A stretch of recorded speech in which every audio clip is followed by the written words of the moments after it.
Welcome again friends. तो हम लोग एस्टेट 2022 के फिजिक्स के जो क्वेश्चन आए थे पीजीटी फिजिक्स के उनको सोल्व कर रहे हैं, जिनमें क्वेश्चन जो नेक्स्ट हमारा है question number 115। A photon has some wavelength as the de Broglie wavelength of an electron.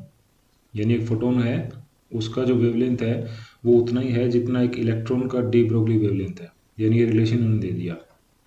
यानी आप लिख सकते हैं इसके लिए कि जो वेवलेंथ फोटोन का है वो किसके बराबर है, इलेक्ट्रॉन की वेवलेंथ के बराबर है। ये रिलेशन गिवन है। फिर ये कहता है now which of the following is correct. चार ऑप्शन आपको दिए हैं 1 2 3 4। ये एनर्जी का रिलेशन है, ये मोमेंटम का रिलेशन है। आपने ये फाइंड आउट करना है कि चारों में से सही कौन सा है। दे रखा है साथ में, गिवन है energy of electron, energy of photon, ये काइनेटिक एनर्जीज हैं। उसके बाद में ये जो पी ई और पी एच हैं, they are the momentum of electron and photon respectively. C is the speed of light and V is the speed of electron. ठीक है, तो आपको डाटा सिर्फ एक दिया है कि वेवलेंथ बराबर है दोनों के, और आपको रिलेशन इनके बीच में फाइंड आउट करना है। तो इस क्वेश्चन को कैसे प्रोसीड करेंगे, उसके लिए हम लोग यूज करते हैं सबसे पहले वेवलेंथ का कंसेप्ट ही, कि जो आपके पास फोटोन है, ठीक है, उस फोटोन के पास वेवलेंथ वैल्यू कितना हो सकता है, लैम्डा पी एच हो सकता है। लेट कर लिया हमने। इलेक्ट्रॉन की वेवलेंथ कितना हो सकता है, लैम्डा ई हो सकता है। अब इनसे मोमेंटम बनाते हैं। ठीक है, तो फोटोन का मोमेंटम वैल्यू कितना हो सकता है, फोटोन का मोमेंटम वैल्यू कितना हो सकता है, that should be H upon lambda of photon.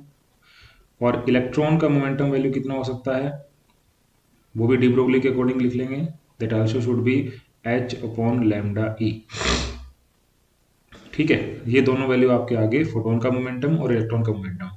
अब क्योंकि h कांस्टेंट होता है तो दोनों में सेम रहेगा। लैम्डा फोटोन और इलेक्ट्रॉन बराबर दे रखा है, क्वेश्चन के अंदर ही दिया हुआ है, तो इसका मतलब यहाँ पर ये दोनों बराबर है। इसका सिंपल मीनिंग ये हो गया, इन दोनों रिलेशन से हम लोग ये लिख सकते हैं कि फोटोन का जो मोमेंटम है और जो इलेक्ट्रॉन का मोमेंटम है, दे बोथ आर इक्वल। तो मतलब ये हो गया कि इनका जो रेशियो है, ठीक है, यानी कि हम ये बता दें कि फोटोन और इलेक्ट्रॉन के मोमेंटम का जो रेशियो है, क्योंकि ये दोनों बराबर हैं तो आंसर कितना आएगा, 1। अब इन चारों ऑप्शन में फोटोन और इलेक्ट्रॉन के मोमेंटम का रेशियो आपको ये दे रखा है 2c/v या c/v। तो इसका मतलब है ऑप्शन नंबर 3 और ऑप्शन नंबर 4 हमारे नहीं हो सकते, ये कट गए। अब हमने चेक करना है इलेक्ट्रॉन के और फोटोन के एनर्जी वैल्यूज को, और कौन सी energy value, kinetic energy value. सबसे पहले इलेक्ट्रॉन की डिफाइन करते हैं। तो इलेक्ट्रॉन की काइनेटिक एनर्जी का फॉर्मूला हमारे पास क्या रहेगा, 1/2 mass of electron into velocity of electron का स्केयर। क्लियर है, 1/2 mass of electron into velocity of electron का स्केयर। ठीक है, इसी तरीके से आप डिफाइन कर लेंगे kinetic energy value of photon. ये तो हो गया हमारे पास इलेक्ट्रॉन का। अब kinetic energy value of photon लिखेंगे, तो kinetic energy value of photon निकालने के लिए, अब क्योंकि फोटोन है उसकी स्पीड बहुत ज़्यादा, स्पीड ऑफ लाइट के बराबर हमने लिखा है, तो इस फार्मूला की बजाय हम लोग फार्मूला यहाँ पे लिख सकते हैं, क्योंकि एनर्जी कितना होगा उसके पास में, जो होगा वो सारा काइनेटिक ही होगा, और कितना होगा फोटोन के पास एनर्जी वैल्यू, एच न्यू होता है। ठीक है, एच न्यू को आप लिख सकते हैं H C by lambda, lambda for photon. Photon की वेवलेंथ का वैल्यू हमारे पास आ गया, कितना है यहाँ पे, इस फार्मूला से यूज कर सकते हो आप। ठीक है, this is H upon P, तो इसको लिख देंगे यहाँ पे, this is H C divide by H over P, P को ऊपर लिख देते हैं, यानी मोमेंटम ऑफ फोटोन। क्लियर, इसको सोल्व कर लेते हैं, एच से एच कैंसिल हो जाएगा, ये यहाँ पे रहेगा c इंटू फोटोन का मोमेंटम। जैसे इलेक्ट्रॉन का मोमेंटम आप लिखें, इसके अलावा एक फार्मूला और भी हो सकता है, वो ये कि इलेक्ट्रॉन का मोमेंटम लिखने का ये तरीका हो सकता है कि mass of electron into velocity of electron.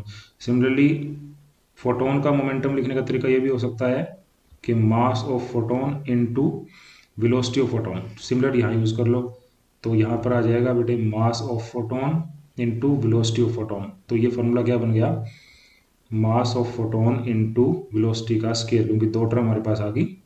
तो ये एनर्जी वैल्यू आ गई आपके पास फोटोन की, ये एनर्जी वैल्यू आपके पास आ गई इलेक्ट्रॉन की। अब इनका रेशियो करना है, तो रेशियो कर लेते हैं, energy of electron divide by energy of photon, value लिख लेंगे 1/2 MEV square divide by MPH into C square. ठीक है, इस फार्मूला को आप लोगों ने सोल्व कर लेना है। इस फार्मूला को आप सोल्व करोगे तो यहाँ पे एक बेनिफिट आपको और मिल जाएगा, क्योंकि फोटोन का मोमेंटम और इलेक्ट्रॉन का मोमेंटम हमने प्रूव कर दिया कि वो बराबर है। इसका मतलब है कि ये जो MEV लिखा है या MHC लिखा है, ये इक्विवेलेंट हो सकते हैं। तो इसको ब्रेक करके लिख लेंगे, that is 1/2 MEV into V, और ये लिख लेंगे आप MPH C into C. Okay, अब M इंटू वी और MPH इंटू सी ये इक्वल है दोनों, तो यहाँ पे क्या बचा, V/2C, ये हमारा आंसर हो जाएगा। अब देख लेते हैं इसमें, V/2C हमारा ऑप्शन नंबर 2। ठीक है, तो ऑप्शन 1 भी कट जाएगा, ऑप्शन नंबर 2 हमारे इस क्वेश्चन का रिजल्ट है। ठीक है, तो इस तरीके से आप इस क्वेश्चन को प्रोसीड करेंगे, बड़ा सिंपल है।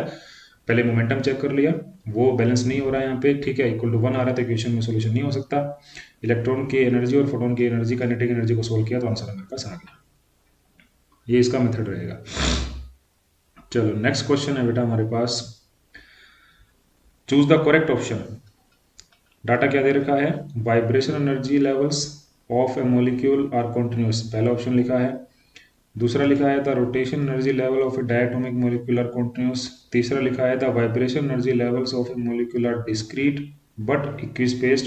और फोर्थ लिखा है the rotation energy level of a diatomic molecule are discrete but not इक्विस्पेस्ड। इन चारों में से एक सही है, उसको आपने निकालना है। तो पहले दो तो वैसे ही गलत है, पहले दो तो वैसे ही गलत है, क्योंकि इन्होंने कह दिया कि कंटिन्यू होगा वाइब्रेशन एनर्जी लेवल जो होंगे और रोटेशन एनर्जी लेवल कंटिन्यू होगी। कंटिन्यू दोनों ही नहीं होते, दोनों डिस्क्रीट होते हैं। एक बात तो ये आपने समझना है। दूसरी चीज ये समझना है कि डिस्क्रीट होने के बाद क्या वो इक्विस्पेस्ड होते हैं तो कौन से होते हैं, तो दोनों में से एक इक्विस्पेस्ड होता है, एक नहीं होता।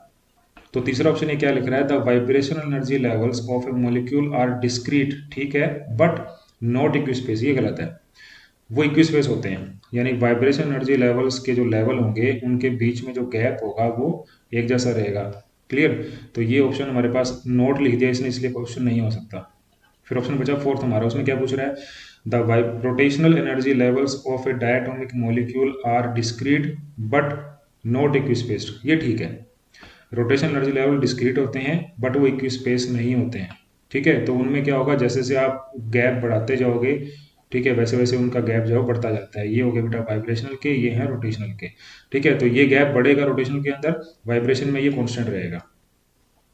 ठीक है, तो ये ऑप्शन नंबर 4 इसका मतलब हमारा करेक्ट ऑप्शन है। ठीक है, नेक्स्ट हमारे पास है क्वेश्चन नंबर 117। पूछा क्या गया आपसे, the current gain of an NPN transistor in common base configuration is 0.98, alpha given है। It gives a reverse saturation current of 12 microampere. For an emitter current 2 milliampere, the value of base and collector current are respectively. आपको base और collector current का value निकालना है, चारों में से कोई एक होगा।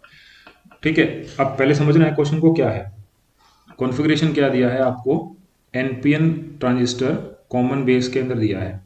ठीक है, तो अल्फा क्या होता है, करंट गेन, इसको डीसी करंट गेन भी बोल सकते हो। ठीक है, this is also known as DC current gain alpha. अब क्योंकि कॉमन बेस है तो अल्फा क्या होगा, अल्फा होगा आईसी और आईई का रेशियो। ठीक है, बट इसको प्रॉपर ना मान के, क्योंकि हमारे पास एक ऑप्शन और दे दिया इसने कि रिवर्स सैचुरेशन करंट जो है वो 12 माइक्रोएम्पियर है, इसको इंक्लूड करना पड़ेगा। तो एक्चुअल इक्वेशन क्या बनेगा, actual equation for collector current वो बनेगा आपका अल्फा इंटू आई ई, ठीक है, प्लस जो लीकेज करंट है वो आएगा इसमें, that will be I C B O. Clear, ये आपको लिखना है यहाँ पे। तो इस इक्वेशन को सोल्व करो, आई सी आपके पास आ जाएगा, क्योंकि आई ई आपको दे रखा है डाटा में। दो चीजें आपको दे रखी हैं, एक तो आपको अल्फा दे रखा है कितना है, दिस इज 0.98। एक आपको दे रखा है बेटा आई ई का वैल्यू, वो कितना दे रखा है 2 मिली एम्पियर। एक आपको दे रखा है आई सी बी ओ का वैल्यू, वो कितना दे रखा है, दैट इज 12 माइक्रो एम्पियर। ये डाटा गिवन है, यहाँ पुट कर लो तो आपके पास आई सी का रिजल्ट आ जाएगा। अल्फा कितना है 0.98 है, मल्टीप्लाई आई ई कितना है 2 मिली एम्पियर है, ठीक है, प्लस आई सी बी ओ कितना है 12 माइक्रो एम्पियर है, दिस इज 12 माइक्रो एम्पियर। इसको सोल्व कर लेते हैं, ये बन जाएगा आपका 1.96 milli ampere plus 12 micro ampere. तो इसका यूनिट कन्वर्ट करें मिली एम्पियर में लाओगे तो डेसिमल पॉइंट 0 के बाद लग जाएगा, तो ये बन जाएगा आपका 1.9 और 1 2 इसमें ऐड करेंगे तो 72 मिली एम्पियर। ये किसका आंसर आ गया आपके पास, IC का। तो इनमें से चेक कर लेते हैं, एक ही ऑप्शन है हमारे पास जिसमें 1.972 आ रहा है, तो इसका मतलब ऑप्शन ये राइट होगा। बट ये भी चेक कर लेते हैं साथ के साथ कि क्या IB का रिजल्ट 28 आ रहा है।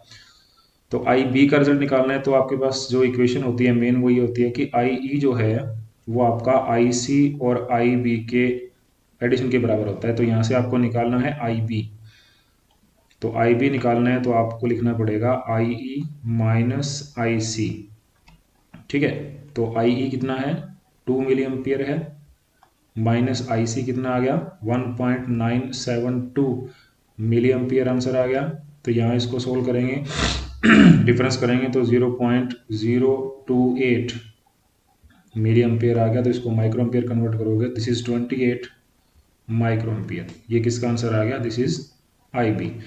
ये भी ठीक है तो इसका मतलब है ऑप्शन नंबर 2 हमारे इस क्वेश्चन का करेक्ट आंसर होगा। नेक्स्ट क्वेश्चन आपको दे रखा है क्वेश्चन नंबर 118। इसमें आपसे पूछा गया है एंगल निकालना है। ठीक है, question statement is the prism angle of A crown glass having refractive index value 1.55 is 6 degree. What should be the prism angle of flint glass having refractive index value 1.66? आपको डाटा क्या दिया है पहले उसको समझ लो। और ये कहता है कि आपको एक डायरेक्ट विजन स्पेक्ट्रोस्कोप बनाना है, उसके लिए ये यानी कि दो प्रिज्म को मिलाकर ये सेटअप बनता है। ठीक है, तो यहाँ पे आपको डाटा क्या दिया है कि क्राउन ग्लास का हम लेट कर लेते हैं 1 और जो फ्लिंट ग्लास है उसको लेट कर लेते हैं 2 तो μ1 कितना दिया है आपको, μ1 दिया है आपको 1.55। ठीक है, μ2 कितना दिया है, वो दिया है आपको 1.66। अब एंगल फर्स्ट क्या दिया है, प्रिज्म एंगल फर्स्ट दिया है आपको दैट इज 6 डिग्री, और आपको फाइंड आउट करना है सेकेंड एंगल। ठीक है, इसकी वैल्यू आपको निकालनी है। क्लियर। अब फार्मूला क्या लगाओगे जब भी आप डायरेक्ट विजन स्पेक्ट्रोस्कोप बनाते हो और इस तरह का सेटअप आप कॉम्बिनेशन करते हो तो आपको ध्यान क्या रखना है कि आपके पास एंगल ऑफ डेविएशन जो होता है that is angle of deviation in this case must be 0। Net angle of deviation, इसका लिखने का तरीका हमारे पास ये होता है कि डेल्टा नेट जो है, ठीक है, वो आंसर आपके पास क्या आ जाना चाहिए, दैट शुड बी 0। और उसका फॉर्मूला हमारे पास क्या होगा, फॉर्मूला बड़ा सिंपल है, डेल्टा का फॉर्मूला हमारे पास बड़ा क्लियर फॉर्मूला दे रखा होता है, दैट शुड बी एंगल, यानी क्राउन ग्लास है तो इसको मैंने C या 1 कुछ भी लिख लो, चलो 1 लिख लेते हैं for crown glass into μ1 minus 1।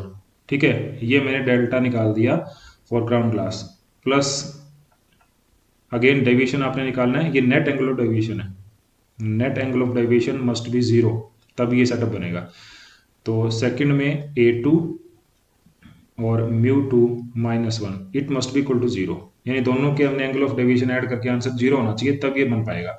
तो हमें डाटा दे रखा है उसको हम पुट कर लेते हैं। ये आपके पास है 6 डिग्री, μ1 कितना है 1.55 माइनस 1 प्लस A2 आपको निकालना है, μ2 कितना दिया है 1.66 माइनस 1 इक्वल टू 0। सोल्व कर लो इसको, तो ये आ जाएगा A2 into 0.66 equal to minus, ये बचा आपके पास 0.55 और 6 से मल्टीप्लाई करेंगे तो ये हो जाएगा 3.3। ठीक है, ये हमारे पास आंसर आएगा। और यहाँ से फिर सिंपल A2 आप निकाल लेते हैं, this is minus 3.3 divide by 0.66, तो ये रिजल्ट आपके पास आएगा -5 डिग्री। ठीक है, ये हमारा आंसर है -5 डिग्री। तो यहाँ पे ऑप्शन देख लेते हैं, ऑप्शन नंबर 2। ठीक है बेटा, इस तरीके से आप इस क्वेश्चन को सोल्व कर सकते हैं।